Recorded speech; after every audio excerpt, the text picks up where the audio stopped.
Hello everyone, welcome to yet another session of learning with me. I'm Dr. Manjula. In this session, I'll be discussing about the different types of social research. ಸಾಮಾಜಿಕ ಸಂಶೋಧನೆಯ ವಿವಿಧ ಪ್ರಕಾರಗಳ ಬಗ್ಗೆ ಈ session ಅಲ್ಲಿ ಚರ್ಚೆ ಮಾಡಲಿದ್ದೇನೆ. ಹಿಂದಿನ ಸೆಷನ್ಸ್ಗಳಲ್ಲಿ ನಾವು ಸಂಶೋಧನೆ ಅಂದ್ರೆ ಏನು ಅನ್ನೋದನ್ನ ತಿಳ್ಕೊಂಡಿದ್ದೀವಿ. ಸಂಶೋಧನೆಯ ಅರ್ಥ, ಸಂಶೋಧನೆಯ ವಿವಿಧ ವ್ಯಾಖ್ಯಾನಗಳನ್ನ ನೋಡಿದ್ದೀವಿ. By looking at what research is, we now have a fair idea about what the process entails. What constitutes research? ಸಂಶೋಧನೆ ಅಂದ್ರೆ ಏನು ಅನ್ನೋದ್ರ ಬಗ್ಗೆ ಈಗಾಗಲೇ ನಾವು ತಿಳ್ಕೊಂಡಿದ್ದೀವಿ. ವಿಜ್ಞಾನ, ವೈಜ್ಞಾನಿಕ ಪದ್ಧತಿಗಳ ಬಳಕೆ, ಸಂಶೋಧನೆಯ ಅರ್ಥ ಮತ್ತು ವ್ಯಾಖ್ಯೆಗಳನ್ನ ಈ ಹಿಂದಿನ ಸೆಷನ್ಸ್ಗಳಲ್ಲಿ ಚರ್ಚೆ ಮಾಡಿದ್ದೇನೆ. ಈ ಸೆಷನ್ ಅಲ್ಲಿ ಸಾಮಾಜಿಕ ಸಂಶೋಧನೆ ಅನ್ನುವಂತಹದ್ದು ಒಂದೇನಾ ಅಥವಾ ಅದರಲ್ಲಿ ಪ್ರಕಾರಗಳಿದೆಯಾ ಅನ್ನೋದನ್ನ ನೋಡೋಣ. Social research is a very vast concept. The entire gamut of social research cannot be put into one small title. There are innumerable types of social research that is constantly happening. ಪ್ರತಿದಿನ ಸಾಮಾಜಿಕ ಸಮಸ್ಯೆಗಳ ಬಗ್ಗೆ, ಸಮಾಜದಲ್ಲಿನ ಅನೇಕ ವಿಚಾರಗಳ ಬಗ್ಗೆ ಸಂಶೋಧನೆಗಳು ನಡೀತಾನೆ ಇದೆ. ಈ ಎಲ್ಲಾ ಸಂಶೋಧನೆಗಳನ್ನ ಒಂದೇ ಪ್ರಕಾರ ಅಂತ ಹೇಳೋದಕ್ಕೆ ಸಾಧ್ಯವಾಗೋದಿಲ್ಲ. ಅನೇಕ ವಿವಿಧ ಪ್ರಕಾರಗಳನ್ನ ನಾವು ಸಾಮಾಜಿಕ ಸಂಶೋಧನೆಯಲ್ಲಿ ಕಾಣಬಹುದು. ಇದರಲ್ಲಿ ಪ್ರಮುಖವಾದದ್ದು ಯಾವುದು ಅಂತ ನೋಡೋಣ. ಮೊದಲನೇದಾಗಿ ವಿವರಣಾತ್ಮಕ ಮತ್ತು ವಿಶ್ಲೇಷಣಾತ್ಮಕ ಸಂಶೋಧನೆ.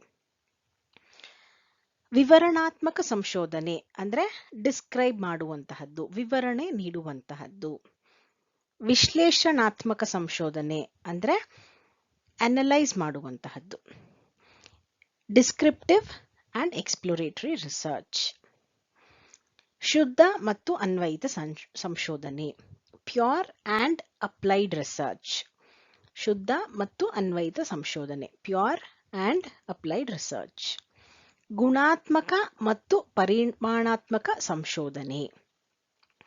ಗುಣಾತ್ಮಕ ಅಂದ್ರೆ ಕ್ವಾಲಿಟೇಟಿವ್, ಪರಿಮಾಣಾತ್ಮಕ ಅಂದ್ರೆ ಕ್ವಾಂಟಿಟೇಟಿವ್. ಗುಣಾತ್ಮಕ ಮತ್ತು ಪರಿಮಾಣಾತ್ಮಕ ಸಂಶೋಧನೆ ಮತ್ತು ಪರಿಕಲ್ಪನಾತ್ಮಕ ಮತ್ತು ಅನುಭವಾತ್ಮಕ ಸಂಶೋಧನೆ. ಪರಿಕಲ್ಪನೆ ಅಂದ್ರೆ ಕಾನ್ಸೆಪ್ಟ್, ಪರಿಕಲ್ಪನಾತ್ಮಕ ಕನ್ಸೆಪ್ಚುವಲ್ ರಿಸರ್ಚ್ ಮತ್ತು ಅನುಭವಾತ್ಮಕ ಸಂಶೋಧನೆ ಎಂಪಿರಿಕಲ್ ರಿಸರ್ಚ್. ಈ ಡಿಫ್ರೆಂಟ್ ಟೈಪ್ಸ್ ಆಫ್ ರಿಸರ್ಚ್ ಗಳನ್ನ ಇನ್ ಡೀಟೇಲ್ ನೋಡೋಣ. ಫಸ್ಟ್ ಒನ್ನು ವಿವರಣಾತ್ಮಕ ಮತ್ತು ವಿಶ್ಲೇಷಣಾತ್ಮಕ ಸಂಶೋಧನೆ, ಡಿಸ್ಕ್ರಿಪ್ಟಿವ್ ಅಂಡ್ ಅನಲಿಟಿಕಲ್ ರಿಸರ್ಚ್.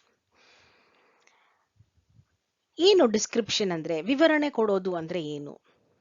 ಯಾವುದೋ ಒಂದು ಸಾಮಾಜಿಕ ಘಟನೆ, ಒಂದು ಸಂಸ್ಥೆ, ಒಂದು ಸೋಷಿಯಲ್ ಫ್ಯಾಕ್ಟ್, ಒಂದು ಪರಿಸ್ಥಿತಿ, ಒಂದು ಸೋಷಿಯಲ್ ರಿಲೇಶನ್ಶಿಪ್, ಸಾಮಾಜಿಕ ಸಂಬಂಧ, ಇದ್ಯಾವುದನ್ನಾದ್ರೂ ನಾವು ನೋಡಿದಾಗ ಮೊದಲು ಅದನ್ನ ಅರ್ಥ ಮಾಡ್ಕೋಬೇಕಾದ್ರೆ ಅದಕ್ಕೆ ವಿವರಣೆ ಕೊಡ್ಬೇಕಾಗತ್ತೆ. ಇದು ಹೀಗಿದೆ ಅಂತ. ಈಗ ನಾನೊಂದು ಗ್ರಾಮವನ್ನ ಅಧ್ಯಯನ ಮಾಡ್ತಿದ್ದೀನಿ ಅಂದ್ರೆ ಆ ಗ್ರಾಮವನ್ನ ಅರ್ಥ ಮಾಡ್ಕೊಳ್ಳೋಕೆ ಮೊದಲು ನನಗೆ ಆ ಗ್ರಾಮದ ವಿವರಣೆ ಸಿಗ್ಬೇಕಾಗತ್ತೆ. This is called descriptive research. ಎಷ್ಟು ಜನ ಇದ್ದಾರೆ, ಏನು ಕೆಲಸಗಳನ್ನ ಮಾಡ್ತಿದ್ದಾರೆ, ಆ ಊರಿನ ಸೈಜ್ ಎಷ್ಟು, ಇದನ್ನೆಲ್ಲ ಡಿಸ್ಕ್ರೈಬ್ ಮಾಡುವಂತಹದ್ದು, ವಿವರಣೆ ಕೊಡುವಂತಹದ್ದು.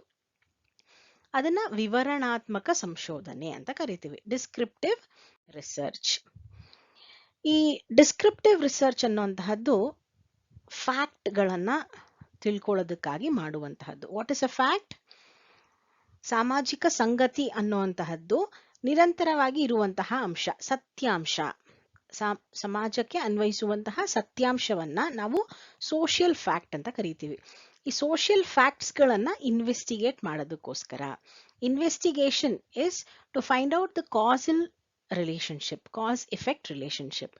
ಸೊ ಆ ಕಾಸ್ ಎಫೆಕ್ಟ್ ರಿಲೇಶನ್ಶಿಪ್ ನ ತಿಳ್ಕೊಳ್ಳುವಾಗ ನಾವು ಆ ಇಂಡಿವಿಜುವಲ್ಸ್ನ, ವ್ಯಕ್ತಿಗಳನ್ನ, ಸನ್ನಿವೇಶಗಳನ್ನ, ಗುಂಪುಗಳನ್ನ, ಇವುಗಳನ್ನೆಲ್ಲ ವಿವರಣೆ ಕೊಡ್ಬೇಕಾಗತ್ತೆ.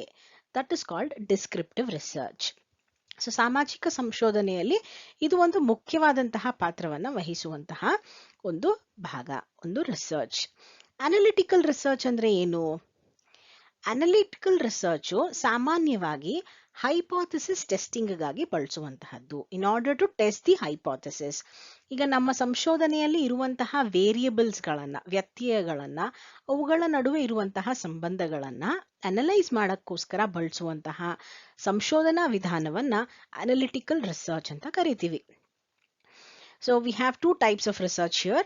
This is descriptive and analytical research. In descriptive research, we are trying to describe what we are seeing. It could be an individual, a social situation, a group of people, or a social institution, anything for that matter. When we are trying to describe that, then that research is called as descriptive research. The main aim here is to understand more about this particular social phenomenon. In analytical research, we are trying to test the hypothesis. We'll discuss about what is hypothesis and what are its different types and what is the importance of hypothesis in the further classes. But for now, hypothesis is a tentative statement about which we are trying to research. ಪ್ರಾಕ್ಕಲ್ಪನೆ ಅನ್ನುವಂತಹದ್ದು ಒಂದು ತಾತ್ಕಾಲಿಕವಾದಂತಹ ಒಂದು ವಾಕ್ಯ. ಪ್ರತಿಯೊಂದು ಸಂಶೋಧನೆಯನ್ನು ಆರಂಭಗೊಳಿಸಬೇಕಾದ್ರೆ ಒಂದು ಪ್ರಾಕಲ್ಪನೆಯನ್ನ ನಾವು ಮಾಡ್ಕೊಂಡಿರ್ತೀವಿ. ಈ ಪ್ರಾಕಲ್ಪನೆ ಏನು? ಈಗ ಫಾರ್ ಎಕ್ಸಾಂಪಲ್, ಹೆಚ್ಚು ಅಂಕಗಳನ್ನ ಪಡಿಬೇಕಾದ್ರೆ ಹೆಚ್ಚು ಹೊತ್ತು ಅಧ್ಯಯನ ಮಾಡಬೇಕು. ಇದು ಒಂದು ಪ್ರಾಕಲ್ಪನೆ. ನಾನು ಸಂಶೋಧನೆ ಮಾಡೋದಕ್ಕೆ ಮುಂಚೆ ಇದೊಂದು ಸ್ಟೇಟ್ಮೆಂಟ್ ಹೇಳ್ತಿದ್ದೀನಿ. ಏನಂತ? ಹೆಚ್ಚು ಅಂಕಗಳನ್ನ ಪಡಿಬೇಕಾದ್ರೆ ಹೆಚ್ಚು ಕಾಲ ಅಧ್ಯಯನ ಮಾಡಬೇಕು ಅಂತ. ಈ ಒಂದು ಸೆಂಟೆನ್ಸ್ ಅಲ್ಲಿ, ಈ ಒಂದು ಸೆಂಟೆನ್ಸ್ ಹೈಪೋಥೆಸಿಸ್ ಅಲ್ಲಿ ನಮ್ಗೆ ಎರಡು ವೇರಿಯಬಲ್ ಇದೆ. ಯಾವ್ದ್ಯಾವ್ದು? ಒಂದು ಮಾರ್ಕ್ಸು, ಇನ್ನೊಂದು number of hours of studies. So ಒಂದು ಅಂಕಗಳನ್ನ ಪಡ್ಕೋಬೇಕಾದ್ರೆ ಏನ್ ಮಾಡ್ಬೇಕು? ಮಾರ್ಕ್ಸ್, ಹೆಚ್ಚು ಅಧ್ಯಯನ ಮಾಡಬೇಕು ಅನ್ನೋದು ಪ್ರಾಕಲ್ಪನೆ ಮಾಡ್ಕೊಂಡಿದೀವಿ. ಇದನ್ನ ಸಂಶೋಧನೆ ಮೂಲಕ ನಾವು ಸರಿ ಅಥವಾ ತಪ್ಪು ಅಂತ ಪ್ರೂವ್ ಮಾಡಬಹುದು. ಸೊ ಸಂಶೋಧನೆ ಆರಂಭಗೊಳಿಸುವಾಗ ನಾನು ಈ ಒಂದು ಸ್ಟೇಟ್ಮೆಂಟ್ ಮಾಡ್ತೀನಲ್ವಾ, this is called as a hypothesis. ಇದೊಂದು ತಾತ್ಕಾಲಿಕವಾದಂತಹ assumption. This is a assumption that I am making in the beginning of my research work. So ಆ ರೀತಿ ಅಸಂಪ್ಷನ್ಸ್ ಇಟ್ಕೊಂಡು ಹೈಪೋಥೆಸಿಸ್ ಮಾಡಿ ನಾವು ಸಂಶೋಧನೆ ಮಾಡೋದಕ್ಕೆ ಅನಲಿಟಿಕಲ್ ರಿಸರ್ಚ್ ಅಂತ ಕರಿತೀವಿ. This is the first type of research, descriptive and analytical research. Second one is the pure and applied research. ಶುದ್ಧ ಮತ್ತು ಅನ್ವಯಿತ ಸಂಶೋಧನೆ. ಶುದ್ಧ ಸಂಶೋಧನೆ ಅಂದ್ರೆ ಜ್ಞಾನವನ್ನ ಜ್ಞಾನಕ್ಕಾಗಿ ಮಾತ್ರ ಪಡ್ಕೊಳ್ಳುವಂತಹದ್ದು. ಈಗ ನಾನು ಸಮಾಜಶಾಸ್ತ್ರವನ್ನ ಅಧ್ಯಯನ ಮಾಡ್ತಿದ್ದೀನಿ. ಸಮಾಜಶಾಸ್ತ್ರ ಅಧ್ಯಯನವನ್ನು ಯಾಕೆ ಮಾಡ್ತಿದ್ದೀನಿ ಅಂದ್ರೆ ಸಮಾಜಶಾಸ್ತ್ರದ ಬಗ್ಗೆ ತಿಳ್ಕೊಳ್ಳೋಕೆ, ಸಮಾಜದಲ್ಲಿರುವಂತಹ ವಿಚಾರಗಳ ಬಗ್ಗೆ ತಿಳ್ಕೊಳ್ಳೋದಕ್ಕೆ, ಸಮಾಜವನ್ನ ವೈಜ್ಞಾನಿಕ ದೃಷ್ಟಿಕೋನದಿಂದ ಅರ್ಥ ಮಾಡ್ಕೊಳ್ಳೋಕೆ ಅಷ್ಟೇ ಅಂತ ಹೇಳೋದನ್ನ ನಾವು ಶುದ್ಧ ಸಂಶೋಧನೆ ಅಂತ ಕರಿತೀವಿ. ಈಗ ನಮ್ಮ ಸಮಾಜಶಾಸ್ತ್ರಜ್ಞರು, ಪ್ರಾರಂಭಿಕ ಸಮಾಜಶಾಸ್ತ್ರಜ್ಞರೆಲ್ಲ ಮಾಡಿದ್ರಲ್ವಾ, ಆಗಸ್ಟ್ ಕಾಮ್ಟ್, ಹರ್ಬರ್ಟ್ ಸ್ಪೆನ್ಸರ್, ಡುರ್ಕೈಮ್, ಇವರೆಲ್ಲ ಇದನ್ನೆಲ್ಲ ನಾವು ಶುದ್ಧ ಸಂಶೋಧನೆ ಅಂತ ಕರಿತೀವಿ. ಈಗ ಆಗಸ್ಟ್ ಕಾಮ್ಟ್ ಅವರು ದ ಲಾ ಆಫ್ 3 ಸ್ಟೇಜಸ್ ಅಂತ ಕೊಟ್ರು. ದೇವತಾಶಾಸ್ತ್ರ ಹಂತ, ವೈಜ್ಞಾನಿಕ ಹಂತ, ಈ ರೀತಿಯಾಗಿ ಡಿಫ್ರೆಂಟ್ ಸ್ಟೇಜಸ್ ಗಳನ್ನ ಕೊಟ್ರು ಅಲ್ವಾ. ಈ ಸ್ಟೇಜಸ್ ಗಳನ್ನ ಕೊಡ್ಬೇಕಾದ್ರೆ ಅವರು ಸಮಾಜ ಈ ಒಂದು ಹಂತಗಳನ್ನ ಕಡಿದು ಬರ್ತಿದೆ ಅನ್ನುವಂತಹ ಒಂದು ಜ್ಞಾನವನ್ನ ಪಡ್ಕೊಳ್ಳೋದಕ್ಕೋಸ್ಕರ ಅವರು ಸಂಶೋಧನೆ ಮಾಡಬೇಕಾಯ್ತು. ಇಂತಹ ಸಂಶೋಧನೆಯನ್ನ ಶುದ್ಧ ಸಂಶೋಧನೆ ಅಂತ ಕರಿತೀವಿ. ಶುದ್ಧ ಸಂಶೋಧನೆ ಅಂದ್ರೆ ಜ್ಞಾನಕ್ಕಾಗಿ ಮಾತ್ರ ಪಡ್ಕೊಳ್ಳುವಂತಹದ್ದು ಅಂತ. ಅನ್ವಯಿತ ಸಂಶೋಧನೆ ಅಂದ್ರೆ ಏನು ಅನ್ನೋದನ್ನ ನಾವು ಡಿಸ್ಕಸ್ ಮಾಡಿದ್ರೆ you will automatically come to know what is pure research. So applied research ಏನು? ಅಪ್ಲೈಡ್ ರಿಸರ್ಚ್ ಅಂದ್ರೆ ನಾವು ಪಡ್ಕೊಂಡಿರುವಂತಹ ಜ್ಞಾನವನ್ನ ಬೇರೆ ಉದ್ದೇಶಗಳಿಗಾಗಿ ಬಳಸುವಂತಹದ್ದು. Okay, that is called as applied research. ಯಾವುದೋ ಒಂದು ಜ್ಞಾನ ಪಡ್ಕೊಂಡಿದ್ದೀನಿ ನಾನು. ಈಗ ಫಾರ್ ಎಕ್ಸಾಂಪಲ್, ಡುರ್ಕೈಮ್ ರವರು ಸ್ಯೂಸೈಡ್ಸ್ಗಳ ಬಗ್ಗೆ ಮಾತಾಡಿದ್ರು. ಯಾವಾಗ ಸ್ಯೂಸೈಡ್ಸ್ಗಳು ಜಾಸ್ತಿ ಆಗುತ್ತೆ, ಹೇಗೆ ಆಗುತ್ತೆ ಅನ್ನೋದ್ರ ಬಗ್ಗೆ ಎಲ್ಲ ಅವರು ನಮ್ಗೆ ಮಾಹಿತಿ ಕೊಟ್ಟಿದ್ದಾರೆ, ಥಿಯರೀಸ್ಗಳನ್ನ ಕೊಟ್ಟಿದ್ದಾರೆ. ಈ ಥಿಯರೀಸ್ಗಳನ್ನ ಬಳಸ್ಕೊಂಡು ನಾವು ಸ್ಯೂಸೈಡ್ಸ್ಗಳನ್ನ ಕಡಿಮೆ ಮಾಡಕ್ಕೆ ಪ್ರಯತ್ನ ಮಾಡಿದಾಗ ಅದನ್ನ ಅಪ್ಲೈಡ್ ರಿಸರ್ಚ್ ಅಂತ ಕರಿತೀವಿ. ಅನ್ಎಂಪ್ಲಾಯ್ಮೆಂಟ್ ಪ್ರಾಬ್ಲಮ್ ಇದೆ. ಅನ್ಎಂಪ್ಲಾಯ್ಮೆಂಟ್ ಅಂದ್ರೆ ಏನು, ಅನ್ಎಂಪ್ಲಾಯ್ಮೆಂಟ್ ಯಾವ ಕಾರಣಗಳಿಗಾಗಿ ಬರುತ್ತೆ ಅನ್ನೋದನ್ನೆಲ್ಲ ಅರ್ಥ ಮಾಡ್ಕೊಂಡೋದು ಫಸ್ಟ್ ಪ್ಯೂರ್ ರಿಸರ್ಚ್ ಅಂತ ಕರಿತೀವಿ. ಈಗ ಸಮಸ್ಯೆ ಏನು, ಸಮಸ್ಯೆ ಹೇಗೆ ಬಂದಿದೆ ಅನ್ನೋದನ್ನೆಲ್ಲ ತಿಳ್ಕೊಂಡ್ಮೇಲೆ ನಾವು ಪಡ್ಕೊಂಡಿರುವಂತಹ ಜ್ಞಾನವನ್ನ ಬಳಸ್ಕೊಂಡು ಆ ಸಮಸ್ಯೆಯನ್ನ ಕಡಿಮೆ ಮಾಡಕ್ಕೆ ನಾವು ಪ್ರಯತ್ನ ಮಾಡ್ತೀವಲ್ಲ, that is called as applied research, ಅನ್ವಯಿತ ಸಂಶೋಧನೆ. ಇಲ್ಲಿ ಜ್ಞಾನಕ್ಕೋಸ್ಕರ ಮಾತ್ರ ಅಲ್ಲದೆ ಜ್ಞಾನದಿಂದ ನಾವು ಬೇರೆ ಒಂದು ಸಮಸ್ಯೆಯನ್ನ ಸುಧಾರಿಸೋದಕ್ಕೆ ಪ್ರಯತ್ನ ಮಾಡ್ತೀವಿ. ದಟ್ ಇಸ್ ಕಾಲ್ಡ್ ಅನ್ವಯಿತ ಸಂಶೋಧನೆ ಅಥವಾ applied research. Applied research and pure research ಏನು ಡಿಫರೆನ್ಸಸ್ ಇದೆ ಅನ್ನೋದನ್ನ ನಾವು ನೋಡಿದ್ರೆ, applied research is always action oriented. There is something that I want to resolve. There is unemployment problem. Okay, I'm not going to stop at the stage of understanding why unemployment is being caused. ನಿರುದ್ಯೋಗ ಅಂದ್ರೆ ಏನು ಅಂತ ತಿಳ್ಕೊಂಡು ಅಷ್ಟಕ್ಕೆ ನಾನು ನಿಲ್ಸ್ಬಿಡೋದಿಲ್ಲ.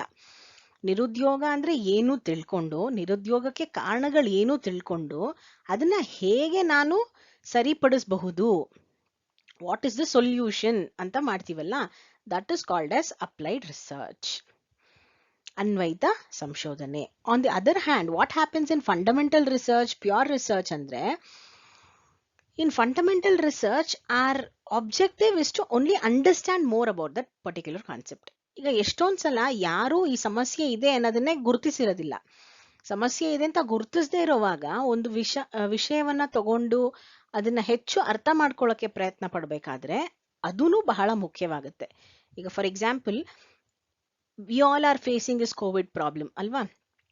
ಈ Covid ಸಮಸ್ಯೆಯನ್ನ ಮೊದಲೇ ನಾವು ಒಂದು ಮೆಡಿಸಿನ್ ಹುಡುಕ್ತೀನಿ ಅಂತ ಹೋಗ್ಬಿಡಕ್ಕಾಗಲ್ಲ. ಫಸ್ಟು ಕೋವಿಡ್ ಏನು, ಕೋವಿಡ್ನ ಲಕ್ಷಣಗಳೇನು, ಅದಕ್ಕೆ ಏನ್ ಸಿಂಪ್ಟಮ್ಸ್ ಬರುತ್ತೆ, ಯಾವ ಕಾರಣಗಳಿಂದ ಬರುತ್ತೆ ಅಂತೆಲ್ಲ ತಿಳ್ಕೊಂಡ್ಮೇಲೆನೆ ಅದಕ್ಕೆ ಒಂದು ಪರಿಹಾರವನ್ನು ಹುಡುಕಕ್ಕೆ ಸಾಧ್ಯವಾಗೋದು. ಸೊ ಈ ತಿಳ್ಕೊಳ್ಳುವಂತಹ ಪ್ರಕ್ರಿಯೆ ಏನಿದೆ ಅಲ್ವಾ, that is fundamental research.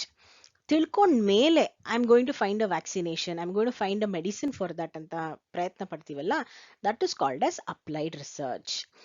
So both of these are very important. Both fundamental research as well as applied research are important. But what happens in applied research is practical. What happens in fundamental research is mostly intellectual. ಇದ್ರ ಬಗ್ಗೆ ನನಗೆ ಹೆಚ್ಚು ತಿಳ್ಕೋಬೇಕು, ಇದ್ರ ಬಗ್ಗೆ ನನಗೆ ಹೆಚ್ಚು ಆಸಕ್ತಿ ಇದೆ, ಅದನ್ನ ಇನ್ನೂ ಸ್ವಲ್ಪ ಆ ವಿಚಾರಗಳನ್ನ ತಿಳ್ಕೋಬೇಕು ಅಂತ ಮಾಡುವಂತಹ ಒಂದು ಸಂಶೋಧನೆ ಏನಿದೆ ಅದು ಶುದ್ಧ ಸಂಶೋಧನೆ, ಪ್ಯೂರ್ ರಿಸರ್ಚ್ ಅಥವಾ fundamental research. Next type qualitative and quantitative research, ಗುಣಾತ್ಮಕ ಮತ್ತು ಪರಿಮಾಣಾತ್ಮಕ ಸಂಶೋಧನೆ. ಕ್ವಾಲಿಟಿ ಅಂದ್ರೆ ಗುಣಾತ್ಮಕ, ಕ್ವಾಂಟಿಟಿ ಅಂದ್ರೆ ಪರಿಮಾಣಾತ್ಮಕ. What is this research, how is this different from each other ಅಂದಾಗ, ಸಮಾಜಶಾಸ್ತ್ರದಲ್ಲಿ ಮತ್ತು ಸಾಮಾನ್ಯವಾಗಿ ಸಮಾಜ ವಿಜ್ಞಾನಗಳಲ್ಲಿ ನಾವು ಅಧ್ಯಯನ ಮಾಡುವಂತಹ ವಿಚಾರಗಳು ಯಾವ ತರ ಇರುತ್ತೆ ಅಂದ್ರೆ, ಅದನ್ನ ಸಂಖ್ಯೆಯಲ್ಲಿ ತೋರಿಸೋದು ಸ್ವಲ್ಪ ಕಷ್ಟ ಆಗುತ್ತೆ. ಅದನ್ನ ಭಾವನೆಗಳಿಂದ, ಭಾಷೆಯಿಂದ, ಪದಗಳಿಂದ ಎಕ್ಸ್ಪ್ಲೇನ್ ಮಾಡುವಂತಹ ಕಾನ್ಸೆಪ್ಟ್ಸ್ಗಳಿರುತ್ತೆ. ಅಂತಹ ಸಂಶೋಧನೆ ಮಾಡಬೇಕಾದ್ರೆ ನಾವು ಗುಣಾತ್ಮಕ ಸಂಶೋಧನೆ ಅಂತ ಕರಿತೀವಿ. ಭಾವನೆ, ನಂಬಿಕೆ, ಮೌಲ್ಯ, ಆಸಕ್ತಿಗಳು, ಇಂತಹ ವ್ಯಕ್ತಿತ್ವ, ಇಂತಹ ಕಾನ್ಸೆಪ್ಟ್ಸ್ಗಳನ್ನ ನಾವು ನಂಬರ್ಸ್ ಕೊಟ್ಟು ಹೇಳಕ್ಕಾಗಲ್ಲ. ಈಗ ಒಬ್ಬ ವ್ಯಕ್ತಿಯನ್ನ ಡಿಸ್ಕ್ರೈಬ್ ಮಾಡಿ ಅಂದಾಗ ನಾವು ಫಸ್ಟು ಅವರಿಗೆ ಲಾಸ್ಟ್ ಎಕ್ಸಾಮ್ ಅಲ್ಲಿ 99 ಮಾರ್ಕ್ಸ್ ಬಂತು ಅಂತ ಹೇಳಲ್ಲ. You are talking about your friends. ಬೇರೆ ಯಾರೋ ಒಬ್ರು ಬಂದು ಕೇಳ್ತಾರೆ, how is she a good friend ಅಂತ. How will you tell she is a good friend ಅಂತ? ಯು ಡಿಸ್ಕ್ರೈಬ್ ಹರ್ ಕ್ವಾಲಿಟೀಸ್ ಅಲ್ವಾ. So when you're describing those qualities, you can't put it on a scale. You cannot say out of 1 to 10, I'll give my friend 9 on 10 anta. That's not possible. First what comes is about the qualities. ಆ ಗುಣಗಳ ಬಗ್ಗೆ ಬರುತ್ತೆ, ಏನು ಅಂಶಗಳು ಅನ್ನುವಂತಹದ್ದು. ಸಂಶೋಧನೆಯಲ್ಲಿ ಗುಣಗಳ ಬಗ್ಗೆ ಮಾತಾಡುವಂತಹ ಸಂಶೋಧನೆಯನ್ನ ನಾವು ಗುಣಾತ್ಮಕ ಸಂಶೋಧನೆ. It is basically qualitative in nature. ಇಲ್ಲಿ ಕಾನ್ಸೆಪ್ಟ್ಸ್ ಗಳನ್ನ ಬಳಸ್ಕೊಳ್ತೀವಿ. ಕ್ವಾಂಟಿಟಿಗಿಂತ ಇಲ್ಲಿ ಕ್ವಾಲಿಟಿ ಇದೆ. What happens, what is the difference when we look at quantitative and qualitative researches? In quantitative research, we are measuring something. How much marks did you get last semester? You can measure it in a quantity. You can say I got first class, second class. You can precisely pinpoint and tell I got 99 marks or I got 98 marks. You can say that. That is quantitative information. How happy are you by getting 99 marks? Can you precisely tell I'm this happy? I'm 5% happy, I'm 10% happy. Can you say that? No. That is qualitative research. ಯಾವ ಅಂಶಗಳನ್ನ ನಾವು ಸಂಖ್ಯಾತ್ಮಕವಾಗಿ ಸೂಚಿಸೋದಕ್ಕೆ ಸಾಧ್ಯವಾಗುತ್ತೆ ಅಂತಹದ್ದನ್ನ quantitative ಸಂಖ್ಯಾತ್ಮಕ ಅಂತ ಕರಿತೀವಿ. ಯಾವ್ದನ್ನ ಸಂಖ್ಯೆಯಿಂದ ತೋರ್ಸಕ್ಕಾಗೋದಿಲ್ಲ, ಯಾವ್ದನ್ನ ಪದಗಳಿಂದನೇ ಹೇಳಬೇಕಾಗತ್ತೆ ಅಂತಹದ್ದನ್ನ ಕ್ವಾಲಿಟೇಟಿವ್ ಪರಿಮಾಣಾತ್ಮಕ ಸಂಶೋಧನೆ ಅಂತೀವಿ. So first pure and applied research, second qualitative and quantitative research.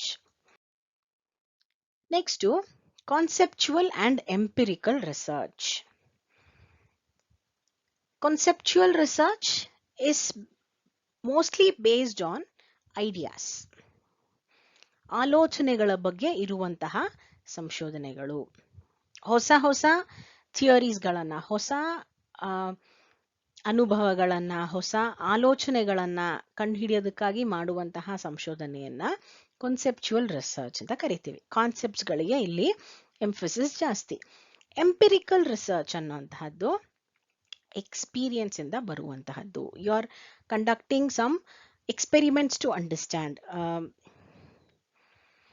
ವಿಚಾರಗಳನ್ನ ತಿಳ್ಕೊಳ್ಳೋದಕ್ಕೋಸ್ಕರ, ಕನ್ಕ್ಲೂಷನ್ಸ್ ಬರೋದಕ್ಕೋಸ್ಕರ ಎಕ್ಸ್ಪೀರಿಯನ್ಸ್ ಮಾಡಿ ಅದನ್ನ ಮಾಡುವಂತಹದ್ದು, ಅದನ್ನ ಎಂಪಿರಿಕಲ್ ರಿಸರ್ಚ್ ಅಂತ ಕರಿತೀವಿ. ಸೊ ಇಷ್ಟೇನಾ ಸಂಶೋಧನೆಯಲ್ಲಿ? Qualitative, quantitative, pure, applied, is it all about it? No, there are different types of research other than these also. What are the some other types of research? Some of these are the other kinds of research that we can see. One-time research. One-time research ಅನ್ನೋದು, as you can see, the name itself suggests, it happens once. ಯಾವುದೋ ಒಂದು ವಿಚಾರವನ್ನ ತಿಳ್ಕೊಳ್ಳೋಕೆ preliminary ಆಗಿ ಒಂದ್ಸಲ ನಾವು ಸಂಶೋಧನೆ ಮಾಡಿದ್ರೆ ಅಥವಾ ಒಂದು ಕಾಲಘಟ್ಟದಲ್ಲಿ ಸಂಶೋಧನೆ ಮಾಡಿದ್ರೆ ಮುಗ್ದೋಯ್ತು ಅಂತ ಹೇಳುವಂತಹದ್ದು one time research. Second one longitudinal research. Longitudinal research ಅಂದ್ರೆ it is based on several periods of time. ಈಗ ಫಾರ್ ಎಕ್ಸಾಂಪಲ್, ಒಂದು ಮೂವಿ ನೋಡಿದ ತಕ್ಷಣ ಹೌ ವಾಸ್ ದ ಮೂವಿ ಅಂತ ರಿಯಾಕ್ಷನ್ ಕೇಳಿದ್ರೆ that is one time research. Longitudinal research ಅಂದ್ರೆ ಒಂದು 5-6 movies, ಒಂದು ಮೂವಿ ಆದ್ಮೇಲೆ ಹೇಗಿತ್ತು ರಿಯಾಕ್ಷನ್, ಇನ್ನೊಂದು ಮೂವಿ ಆದ್ಮೇಲೆ ಹೇಗಿತ್ತು ರಿಯಾಕ್ಷನ್, ಡಿಫ್ರೆಂಟ್ ಟೈಮ್ ಪೀರಿಯಡ್ಸ್ ಅಲ್ಲಿ ಕೇಳುವಂತಹದ್ದನ್ನ we can say that is an example for longitudinal research. Different time periods. One time research alli it is at a single point of time. Longitudinal research alli it is different points of time. ಮತ್ತೆ ಮೂರನೇದು diagnostic research.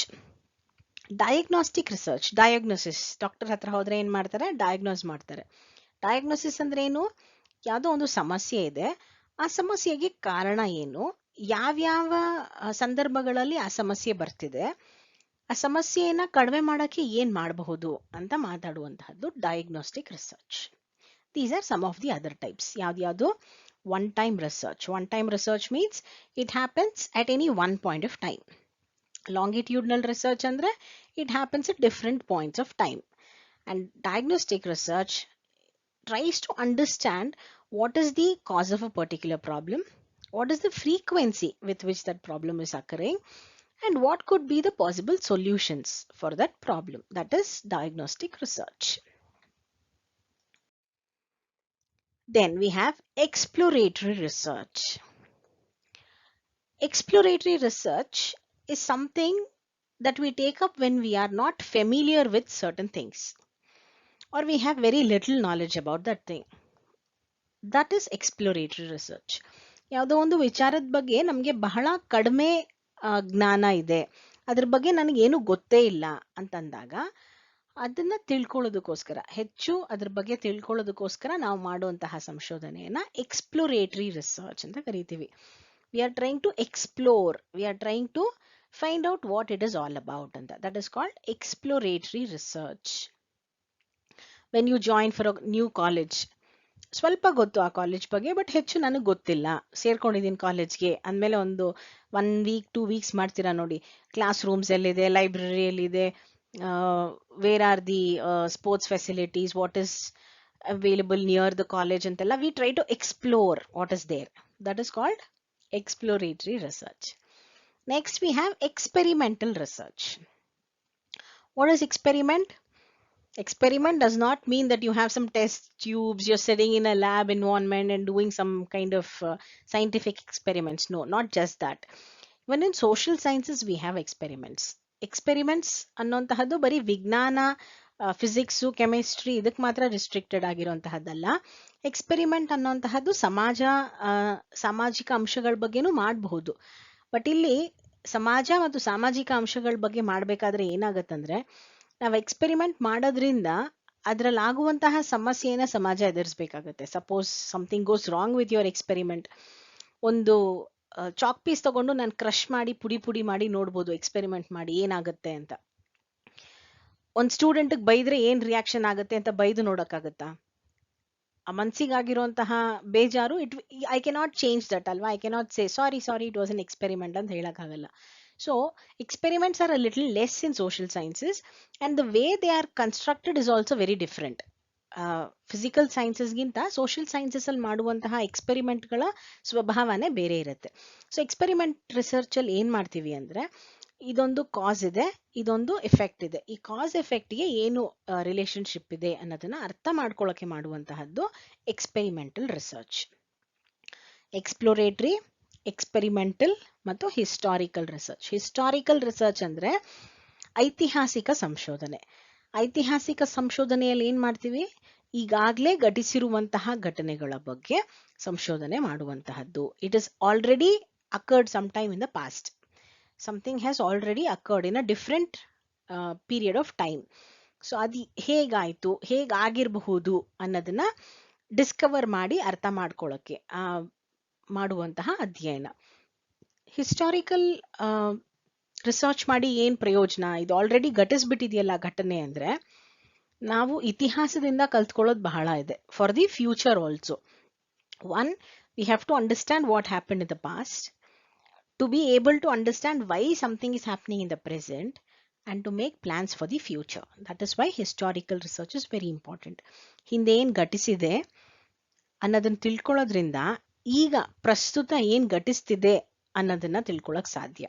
ಮತ್ತೆ ಮುಂದುವರಿದು ಮುಂದೆ ಏನಾಗಬಹುದು ಅನ್ನೋದಕ್ಕೆ prepare ಮಾಡ್ಕೊಳ್ಳೋದಕ್ಕೂ ಸಹ ಐತಿಹಾಸಿಕ ಸಂಶೋಧನೆ ಬಹಳ ಅಗತ್ಯವಾಗತ್ತೆ. So these were some of the different types of research. ಸಂಶೋಧನೆಯಲ್ಲಿ ನಾವು ಕಾಣುವಂತಹ ಕೆಲವು ವಿವಿಧ ಪ್ರಕಾರಗಳನ್ನ ಇಲ್ಲಿ ಚರ್ಚೆ ಮಾಡಿದ್ದೀನಿ. ಇಷ್ಟೇನಾ ಸಾಮಾಜಿಕ ಸಂಶೋಧನೆಯಲ್ಲಿ ಇಷ್ಟೇ ಪ್ರಕಾರಗಳ ಅಂದ್ರೆ ಇಲ್ಲ. ಇದೊಂದು ಇಂಡಿಕೇಟಿವ್ ಲಿಸ್ಟ್ ಅಷ್ಟೇ. This is just the beginning of your exploration into the domain of research. ಸಂಶೋಧನೆ ಅನ್ನುವಂತಹ ಒಂದು ಸಾಗರದಲ್ಲಿ ನಿಮ್ಮ ಜರ್ನಿಯ ಪ್ರಾರಂಭ ಇದು. ಸಂಶೋಧನೆಯಲ್ಲಿ ಇನ್ನೂ ಅನೇಕ ಪ್ರಕಾರಗಳಿದೆ. ಸಂಶೋಧನೆ ಅಂದ್ರೆ ಏನು, ಅದ್ರ ಬಗ್ಗೆ ಇನ್ನೂ ಹೆಚ್ಚಿನ ಮಾಹಿತಿಯನ್ನ ಮುಂದಿನ ಸೆಷನ್ಸ್ಗಳಲ್ಲಿ ತಿಳ್ಕೊಳ್ಳೋಣ. Thank you for listening. Happy learning.